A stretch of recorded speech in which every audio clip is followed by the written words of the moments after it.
Am I wrong for not calling my wife's daughter to invite her to Christmas?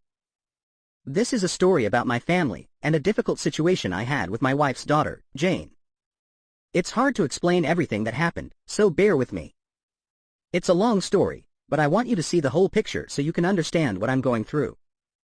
3 years ago, my wife, Beth, passed away. She was 60 years old, and we'd been together for 30 years.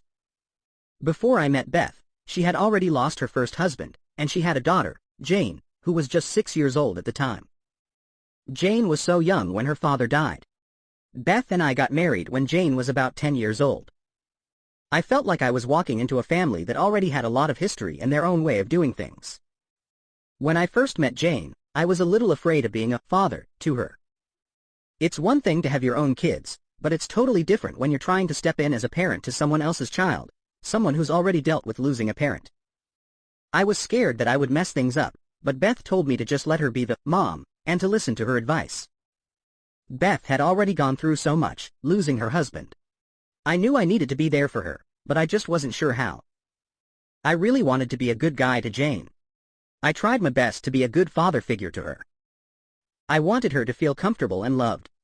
I drove her to her after-school activities, went to her school plays and performances, and I stayed up late to help her with her schoolwork, especially when she had those difficult math tests. I remember when she got her learner's permit to drive, I even taught her how to drive.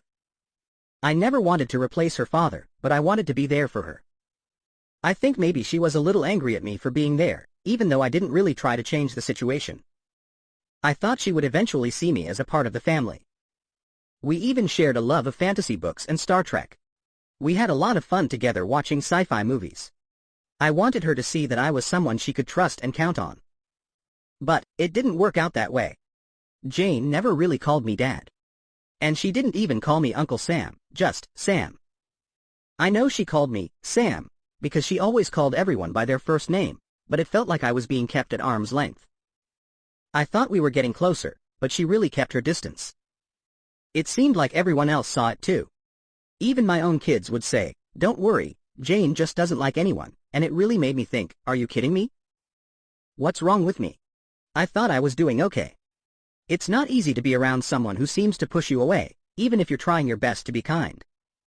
Beth and I also had 2 kids together, my son, Tom, and our daughter, Christy. Tom was a few years older than Jane, so I think it was a bit easier for him to connect with Jane. It didn't always go smoothly, but they seemed to get along pretty well. But Christy was much younger than Jane. She was just a baby when Jane was going to high school, so I'm sure that didn't help things. Jane had her own life and was going off to college, and my daughter was just a little kid. She couldn't have known or understood everything that Jane was going through. When Christy was born, Jane started to act differently. It was as if she was angry and upset that I was paying attention to a baby who could barely crawl, and not as much attention to her. I know that I didn't do anything wrong. But it felt like she blamed me. She would get really moody, and I felt like she was always watching me to see if I was paying more attention to my daughter than her. It seemed like there was this tension between us. I tried to talk to her and get to know her. We were a pretty close family and I just wanted everyone to be happy. I was really worried about her, and she was having a rough time, so I even offered to adopt her, and even though she was much older than my kids, I thought that maybe adopting her might make her feel more like she was a part of our family. It was a huge mistake. It was really one of those awful moments where you realize that you've crossed a line you should have never crossed. I thought it might help her feel more included and loved, but it was a horrible, painful moment for all of us. That's probably when I really realized that Jane resented me, even if she didn't say it out loud. She was screaming and yelling that she didn't want my stupid effing name, and didn't want anything to do with me.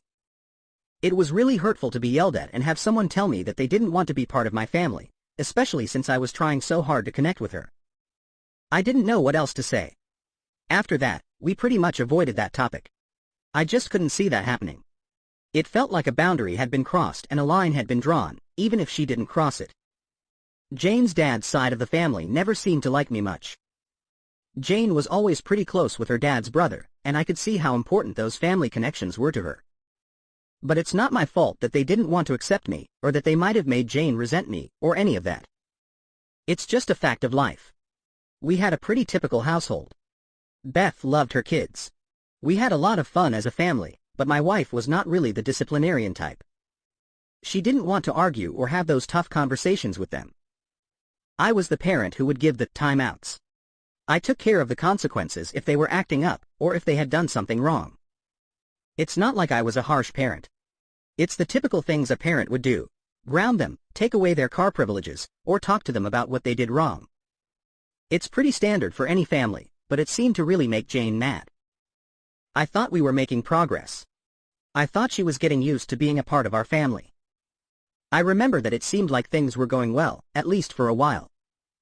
When she graduated from high school, I was so proud of her. She was really smart, and she got a lot of scholarships for college. We paid for the rest of her tuition. We wanted her to have the best education possible, and we did our best to help her out. Jane always had good grades in school. It was amazing how well she did. I think she felt a bit like her dad, because he was an engineer and a pretty smart guy. But I didn't even get to go to her graduation. Jane bought 2 tickets for the ceremony, but she told Beth that she wanted to use the extra ticket for her dad. She said it was her way of remembering him and that she wanted him there with her on that day. I understood why she would do that.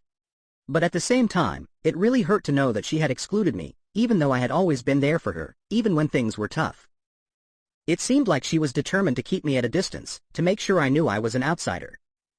She put a picture of her father on an empty chair and sat in the chair next to her mom. It seemed like it really hurt Beth too, seeing that empty chair, even though we'd had our issues.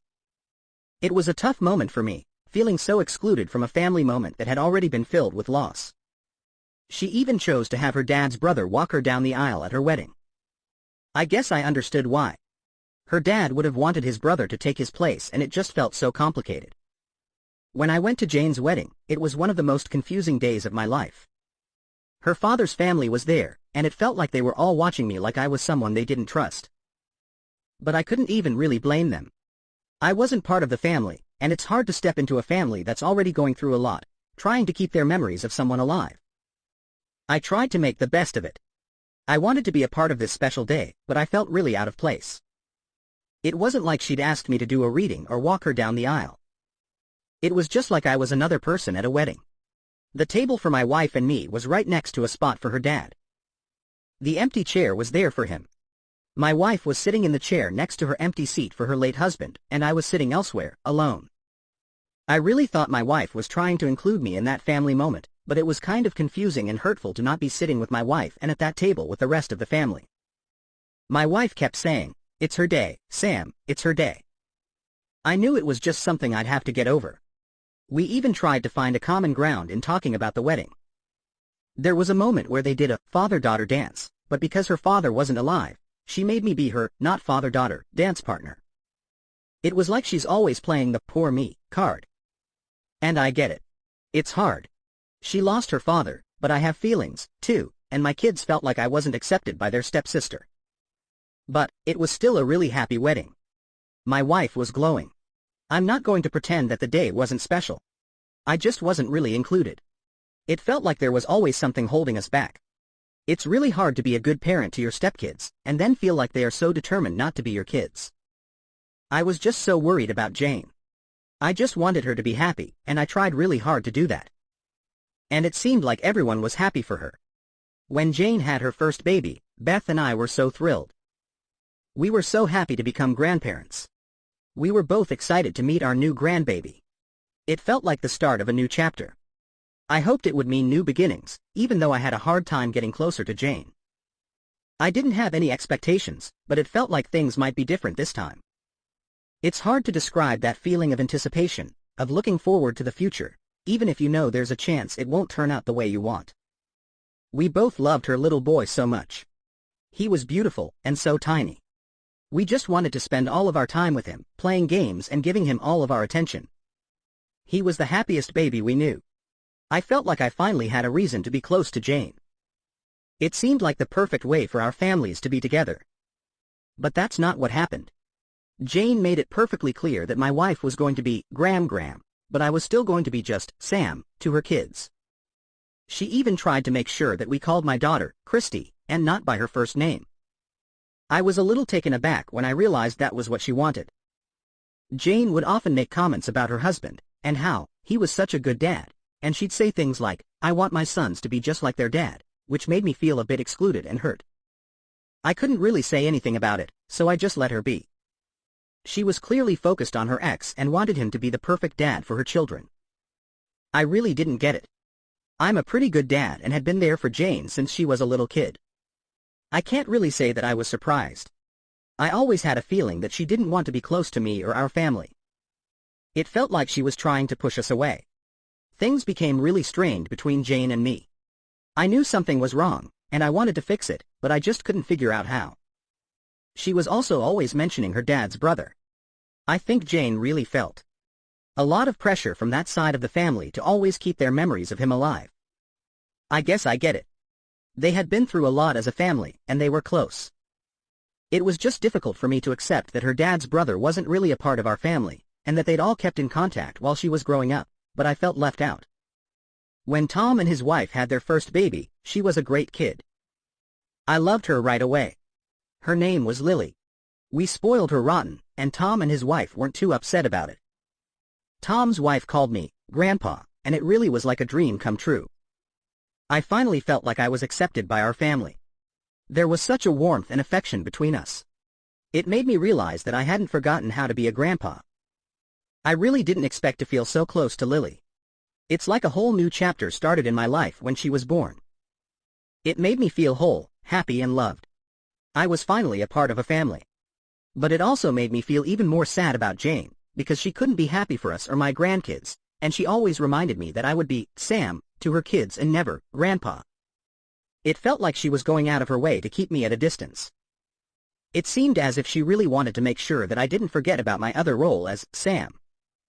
About 4 years ago, Jane got divorced. The process dragged on, and it was a difficult time for her. She moved in with us for a while to help her get through things. It was right around the same time that Beth was diagnosed with cancer. We found out that she had a serious, life-threatening illness. It was so awful and we all felt heartbroken. We knew it was going to be a long, painful struggle. I was terrified for my wife. I loved her so much, and I didn't know what I would do without her. She was my best friend and the love of my life. Jane stayed with us to help take care of my wife. She was a lifesaver. She had always been a little awkward and emotionally distant, but she surprised me. It was so nice to have her help me take care of my wife during that terrible time. We didn't really talk about all of our old arguments and disagreements. I think it was a sort of temporary truce, an attempt to move forward and get through this painful moment. Beth went through so much. She had her surgery, and then a lot of chemotherapy. I would sit by her bed, hold her hand, and sing her songs to try to make her comfortable. I just wanted her to feel better. But I really had no idea what I was doing. I just kept hoping for the best. I didn't think I could handle this if she passed away. She gave me so much strength and taught me so much about life and how to live. I never thought about being without her. A year after that, my wife passed away. I really felt broken and helpless. It's so hard to describe what it's like to lose your best friend, your life partner, and your lover. It felt like the ground had been pulled out from under me. I was lost, so full of pain and grief. I couldn't even go to work. We tried to be strong for the kids, but it was hard. We all felt heartbroken and so lonely. The kids wanted their mom. They'd get sad when they'd see photos of their mom or find an old sweater of hers, but there wasn't anything I could say. We got through those first few weeks together, but after the funeral, everything felt a little empty. When my wife passed, it felt like everyone in our family just crumbled. I don't know how to describe it. I felt completely lost and like I was just going through the motions. Jane surprised me though. She stepped up to plan the funeral. It was such a difficult time for everyone, but she made all the arrangements and organized everything for the memorial. She made the funeral home, the church, the burial arrangements, and the food for the reception, and it made things so much easier on me, even though it was a very difficult time. It made me wonder why she had been so distant and mean to me for so long. I couldn't really get my head around it. My wife had always talked about going to see her late husband, and they went to his grave together many times. His family always went to see him at the graveyard too. She often talked about how peaceful and relaxing the cemetery was, and I had a feeling she wanted to be buried next to him in the family plot. I wanted to honor her wishes, of course, but she didn't talk about her wishes for me. It was just kind of implied. It was her wish to be buried near him, and I understood. I loved her so much. When I asked Jane where she wanted to bury my wife, she told me that she had chosen the same place, the space next to Jane's father.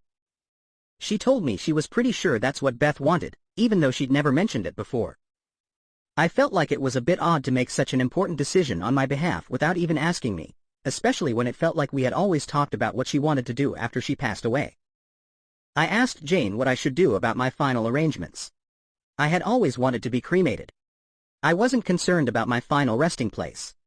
But she had always said she wanted to be buried next to her first husband, and I knew there wasn't enough space there for me, so I asked her what she would like to do. She said that my wife had already bought the plot years ago, and it had already been paid for. I think maybe my wife bought it a long time ago after her husband's death, so they could be buried next to each other. I wasn't really worried about it, because I knew that we were all just trying to cope with my wife's death, but it still felt strange. It was my wife's choice to be buried next to her ex-husband, and not with me. At the memorial service, it felt like everything came to a head. I felt a bit blindsided when Jane stood up to talk. She seemed very upset, and it's hard to listen to your stepdaughter say, "I'm an orphan now, I've lost my mom and dad and there's no one left to care for me." I couldn't believe it. I wanted to shout, "No, you're wrong. We're still here," but I knew it wouldn't make things any better. My son Tom was so mad. He yelled, "That's not true. You have a family here." I felt so bad for him, watching him get hurt by Jane's words. Christy was just sitting next to him, with her head in her hands. It's hard to explain how much that hurt. You can't really do anything to make the hurt go away, except to listen and understand. It's just the way things are sometimes. You just have to deal with it. I tried to explain to them that I knew Jane was just in a lot of pain. She was so upset about losing her mom, and I could understand how she was feeling. I wanted to tell them to be kind to her. She had already lost her dad and was grieving for her mother. And even though she seemed to push us away, I wanted to show her that she still had a family. I really thought this was the moment when we could heal, when things could start to get better, and I hoped they could see that we still cared about Jane. I told her, "You're not alone. You have a family here. You always have a place with us, but you have to want it. You have to make that choice." It was like I was begging her to stay connected. I know that her feelings about us probably won't change, but I wanted to let her know that she was still loved and that we were always going to be there for her. I just wanted her to be okay. Jane was polite and thanked me. But we haven't talked about that moment since. For the first year after Beth passed, I made a real effort to reach out to Jane and reconnect. I wanted her to feel like we were a family. I really did want to build that family connection with her. It's not an easy thing to do, especially when you've been so hurt, and it's especially difficult after the death of someone who is so close to you. I knew she was grieving for her mother, but I also wanted her to know that she still had a family that loved and cared about her. I invited Jane to every family gathering. It wasn't like I felt obligated to do it. I actually felt good about it, like I was doing something kind and supportive. But she didn't seem to appreciate the effort. She always said, "No, I have other plans." Sometimes, she would send me a message after a family get-together to let me know that she had been thinking about everyone. But it was kind of strange and almost felt insincere, since she didn't want to be with us or even talk to us at other times. I tried calling her and leaving voicemails, asking how she was doing and how her kids were doing. It just felt like the right thing to do, since she never really made the effort to call me or my kids. I thought we might be getting closer, but it just wasn't happening. I know that's when my son Tom got fed up. I'm not going to pretend that this was easy on everyone else in the family, either. It's tough on my kids when you feel like you're always putting yourself out there and being rejected. It really does make you think, why even bother? It really hurts to have your stepdaughter be so cold. But maybe there's something wrong with me, and maybe I was always being oversensitive about the whole situation. I remember a moment I'll never forget. I called Jane and left a voicemail saying, "You know, I'm always here for you. You can just call and ask me to help, if you need it. I just want you to be okay." But she never returned my calls or texts. I finally realized it was time to just stop reaching out. It's hard to explain how heartbreaking it was. It felt like I had tried my best, and it was clear that it was never going to change. I just had to let go. So, for the last year or two, I haven't really reached out. It's not that I don't care. It's not that I'm angry at her. It's just that I feel so lost, and I just don't know what to do anymore. But it feels like she is the one who's got to make the first move. If she truly wants a relationship, then she needs to put in the effort. Last month, my daughter, Christy, started planning her wedding. It's one of those life-altering moments. I think we were all so caught up in those feelings of excitement and happiness and everything that comes with getting married. I know that I wanted to make sure that Christy felt loved and supported, and that everything was perfect for her. Christy and Jane had been talking more and were making some progress toward getting closer to each other. They had finally moved past their own drama and were finding some common ground. They were even going shopping for wedding dresses.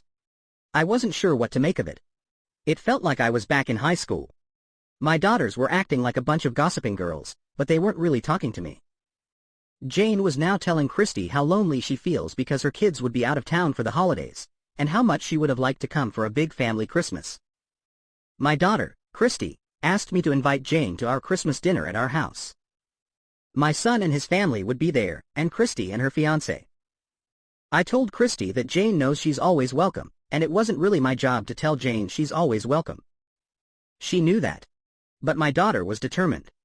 She thought it was important that I call Jane and invite her to Christmas, because Jane was a little lonely and that was the only reason Jane would be coming. She called me a hole for not wanting to do it.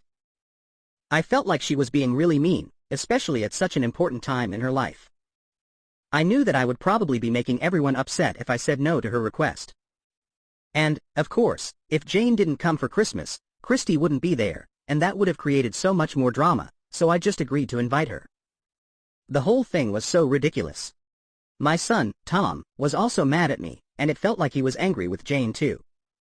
It just felt like the holidays would never end without the drama between Jane and us. He just wanted a normal, stress-free family gathering, but I could see that was probably wishful thinking. I tried to talk with Christy. I didn't want to get in a fight with her, especially since her wedding was just around the corner. It was the first time anyone in the family had even attempted to plan a wedding after everything that happened. I knew how hard it was, and I really didn't want to make things worse. Tom was also really annoyed. He's my son, so I really understood how he was feeling. It's really hard to have a close relationship with your siblings and then feel like it's being ripped away, especially over something that's as unnecessary as this. I'm trying not to be too dramatic about the whole situation. I know that things always feel a little overwhelming during the holiday season, and it just feels like it's harder this year since my wife is gone, and we're trying to make new memories together as a family. But honestly, I felt like this whole thing was unnecessary and my daughter didn't even want to understand where I was coming from. I didn't really understand why my daughter, Christy, was so insistent. I think maybe she was just feeling bad for Jane, because Jane has been telling everyone that she feels lonely and isolated, especially during the holidays. I think she has a bit of a sob story that she always falls back on, so I didn't want to play into that, and it felt like Christy was doing just that. I had a feeling that Jane wanted to come for Christmas, because she really has nowhere else to go, and it felt like it was just a ploy to make everyone feel sorry for her and try to get us all to act like she is still part of the family. She was really unhappy, because her ex was going to take her children away for Christmas, but I couldn't feel sorry for her. Jane doesn't talk to anyone from our family, so how does she know that we're even having dinner? I'm really worried about her. Jane is going to be all alone, and it's tough for her because her kids will be gone for Christmas. It makes you think, maybe she needs us after all. Maybe we really are still a family, but that doesn't change the fact that she doesn't want anything to do with us.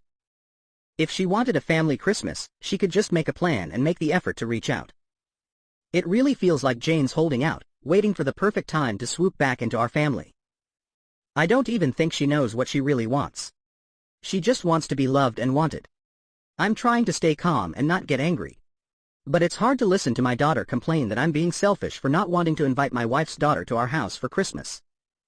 I just have to find a way to tell her that I've got this, and that I know what's right and that it's not really up to her. It's almost like this whole situation is the price I'm paying for my wife's first marriage. So, am I the a-hole for not calling Jane to invite her to Christmas?